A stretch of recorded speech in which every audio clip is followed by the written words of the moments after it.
Aklat ni Ruth. Si Elimelech, ang nasirang asawa ni Noemi, ay may isang kamag-anak na ang pangalay Booz. Mayaman ito at makapangyarihan. Isang araw, sinabi ni Ruth kay Noemi, "Pupunta po ako sa bukid at mamumulot ng mga uhay na naiiwan ng mga gumagapas. Doon ako sa may likuran ng sinumang papayag." Sumagot si Noemi, "Ikaw ang bahala, anak." Kaya't si Ruth ay nagtungo sa bukid at namulot ng mga uhay. Kasunod ng mga gumagapas, ang napuntahan niya ay bukid ni Booz. Nilapitan ni Booz si Ruth at kinausap, "Anak, huwag ka nang pupunta sa ibang bukid. Dito ka na lamang mamulot kasama ng aking mga manggagawang babae. Tingnan mo kung saan sila gumagapas at sumunod ka. Sinabi ko na sa mga tauhan ko na huwag kang babawalan." Yumukod si Ruth bilang pagbibigay galang at ang wika, "Napakabuti ninyo sa akin, gayong ako'y dayuhan lamang." Sumagot si Booz, "Nabalitaan ko ang lahat ng ginawa mo sa iyong biyanan mula nang mamatay ang iyong asawa. Alam ko ring iniwan mo ang iyong mga magulang at sariling bayan upang makipamayan sa isang lugar na wala kang kakilala." Napangasawa nga ni Booz si Ruth at iniuwi sa kanyang tahanan. Sa kapanahunan, pinagkalooban sila ng Panginoon ng isang anak na lalaki. Si Noemi ay binati ng kababaihan, "Purihin ang Panginoon. Binigyan ka niya sa araw na ito ng isang apo na kakalinga sa iyo. Maging tanyag nawa sa Israel ang bata.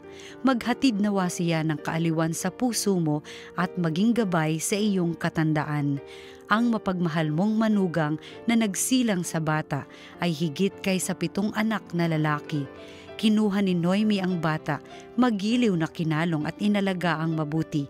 Balanay sinabihan nilang nagkaapo ng lalaki si Noemi, si Obed ang ama ni Jesse na ama ni David. Ang salita ng Diyos. Salamat sa Diyos. Siya'y laging pagpapalain kung ang poon ay susundin. Mapalad ang bawat tao na sa Diyos ay may takot, ang maalab na adhikay sumunod sa kanyang utos, hindi siya magkukulang sa anumang kailangan, ang buhay ay maligay at uunlad ang kanyang buhay. Siya'y laging pagpapalain kung ang poon ay susundin. Sa tahanan ng asawa'y parang ubas na babunga, bagong tanim na olibo sa may dulang ang anak niya. Siya'y laging pagpapalain kung ang poon ay susundin. Ang sinuman kung ang Diyos buong pusong susundin, buhay niya ay uunlad at laging pagpapalain. Mula sa Sion, pagpapala nawa ng Diyos ay tanggapin at makita habang buhay pag-unlad ng Jerusalem. Siya'y laging pagpapalain kung ang poon ay susundin. Ang mabuting balita ng Panginoon ayon kay San Mateo. Noong panahong iyon, sinabi ni Jesus sa mga tao at sa kanyang mga alagad, ang mga eskriba at ang mga pariseyo ang kinikilalang tagapagpaliwanag ng kautusan ni Moises. Kaya't gawin ninyo ang itinuturo nila at sundin ang kanilang iniuutos. Ngunit huwag ninyong tularan ang kanilang gawa, sapagkat hindi nila isinasagawa ang kanilang ipinangangaral. Nagbibigkis sila ng mabibigat na dalahin at ipinapasan sa mga tao. Ngunit ni daliri ay ayaw nilang igalaw upang tumulong sa pagdadala ng mga iyon.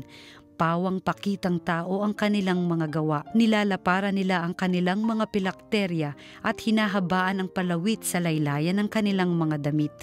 Ang ibig nila'y ang mga upuang pandangal sa mga piging at ang mga tanging luklukan sa mga sinagoga. Ang ibig nila'y pagpugayan sila sa mga liwasang bayan at tawaging guro. Ngunit kayo, huwag kayong patawag na guro, sapagkat iisa ang inyong guro, at kayong lahat ay magkakapatid. At huwag ninyong tawaging ama ang sinumang tao sa lupa, sapagkat iisa ang inyong ama, ang amang nasa langit.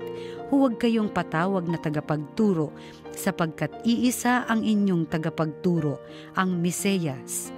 Ang pinakadakila sa inyo ay dapat maging lingkod ninyo.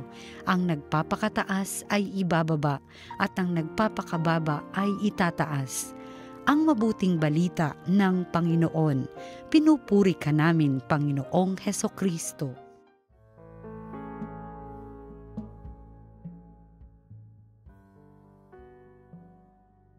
Magandang araw po sa inyong lahat. Ako po si Father Herbie Santos, Parish Priest ng Parish of the Lord of Divine Mercy ng Diocese ng Cubao. Welcome to Salita ng Diyos, Salita ng Buhay. Sinabi ni Jesus sa mga tao tungkol sa mga eskriba at mga pariseyo, "Gawin ninyo ang itinuturo nila at sundin ang kanilang iniuutos. Ngunit, huwag ninyong tularan ang kanilang gawa, sapagkat hindi nila isinasagawa ang kanilang ipinangangaral." Ano ba yung pinag-uusapan natin dito? Ang tinutukoy ni Jesus dito ay integridad. Ang integridad ay nakikita kapag ang ating mga salita ay tumutugma sa ating mga gawa. Higit pa sa naririnig nila, kung ano ang nakikita ng mga tao, iyon ang pinaniniwalaan nila. Di ba't may kasabihan tayo, no? We do not need a motto to say, but a model to see. Ano ba ang punto para sa atin ngayon? Ang nag-uudyok sa mga taong tunay na sumunod ay hindi isang titulo o pwesto, kundi integridad. Ang integridad ay nangangahulugang handa tayong magsikap tulad ng sinasabi nating dapat gawin ng iba. Sa makatuwid, ang integridad ay nangangailangan ng sakripisyo.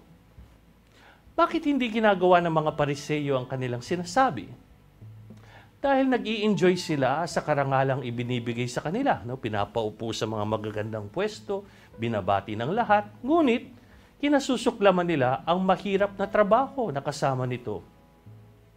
Kaya nga sabi ni Jesus, nagbibigki sila ng mabibigat na dalahin at pinapasan sa mga tao, ngunit ni daliri ay ayaw nilang igalaw upang tumulong sa pagdadala ng mga iyon.